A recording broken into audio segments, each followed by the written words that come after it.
Non so aspettarti più di tanto, ogni minuto mi dà l'istinto di cucire il tempo e riportarti di qua.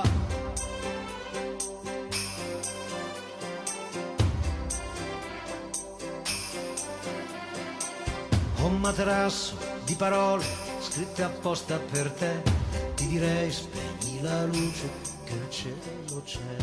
Che cos'ha di speciale questo festival, Gino? Beh, è una finestra aperta sul domani dei giovani, degli autori giovani. Una finestra sul futuro è l'unica cosa che conta in questo momento, non soltanto per la musica, direi. È giusto essere qui perché questo è il posto che può permettere alla canzone d'autore di crescere ancora e rinnovarsi. Grazie Musicultura. Ma io lo farei 2 volte all'anno, tanto per cominciare. Sì, ne farei un'invernale e un'estiva, che mi sembra una bella idea. Già la prima volta che venni qua, e doveva essere il 91,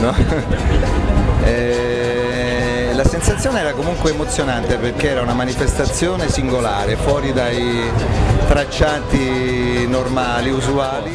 Conoscevo Musicultura e mi sarebbe tanto piaciuto partecipare. I musicisti che partecipano a Musicultura, loro portano delle cose loro, quindi fanno parte della loro interiorità. Tu metti a nudo una parte di te e lì ci vuole sempre molta accortezza, molto rispetto. Non lo sapevo, se no partecipavo anch'io, 20.000 euro, non sono mica male. Di sti tempi.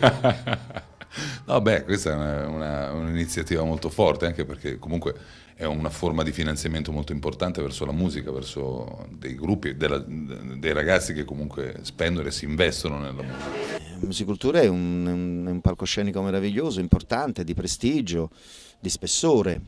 E non è che se ne facciano molte di queste cose in Italia. La musica ha bisogno di questi momenti. Un festival così che dà tutto questo risalto a delle nuove realtà musicali è, insomma, come dire, tanto di cappello, perché effettivamente, come dicevi tu, all'interno di rassegne importanti poi in effetti i giovani o comunque quelli più sconosciuti vengono relegati in degli spazi tra virgolette minori. Invece qui ho notato proprio con stupore che c'era tutta questa grande spazio, ed è uno dei motivi per cui poi siamo voluti venire, sostenere questa manifestazione importante che tra l'altro è arrivata al 25° anno, quindi insomma. Essere qui questa sera, sapere che i protagonisti poi sono veramente i musicisti giovani che se la giocano e noi siamo degli ospiti, essere invitati qui è un grande onore, quindi grazie di cuore a Musicultura.